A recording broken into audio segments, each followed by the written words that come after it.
What is community acupuncture and what can I expect? So community acupuncture is acupuncture that's done in a group setting. So typically you'll come in, there'll be some yoga mats on the floor, or you might be in a chair, or even like sometimes even a little table.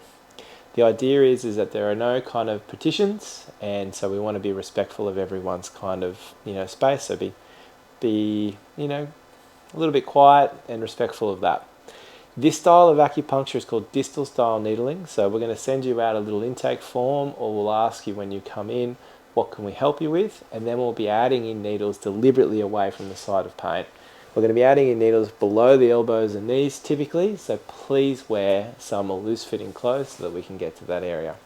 To give you an example, if you have some digestive issues, we may palpate through the stomach, see if we can find some areas of discomfort, and then add some needles in to see if we can have that improve. If you have musculoskeletal issue, for example a sore neck, we'll be adding in some needles away from there and then see if we can get that change on the table. So there are 3 ways that you can respond from distal style needling. We're not touching the area, so we can't make it worse, but what we are looking to do is to trigger a healing response. So on the table, we're going to want it to feel better, and the first way that you can respond is that just feels better, and then as the needles wear off, the puncture wounds wear off after 3 to 5 days, that starts to come back. If that's how you respond, all you need to do is think about acupuncture the same way as working out, and we want you just to be that little bit better each time you come in the door.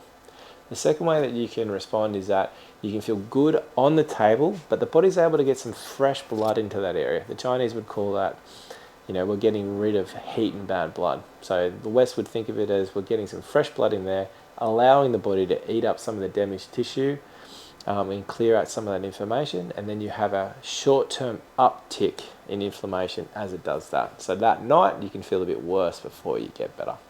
The third way you can respond is kind of a combination of the two. So you might be like, my neck feels better, but I didn't sleep that well. Or the opposite. You might be like, my neck felt the same, but I slept really well. There's no right or wrong with how you respond. They're all positive because we're putting your body into that healing state. But it's how you respond that lets us know next steps. So once again, please fill in your intake form or have a chat to your practitioner when you get in there. Please be respectful of the people around you. Wear loose fitting clothes, and then we're going to be looking to see if we can get a change for your condition on the table, and then depending on how you respond over the next 3 to 5 days, we'll know a little bit more about it and we'll be able to build from there. If you have any questions, please either comment below or email us.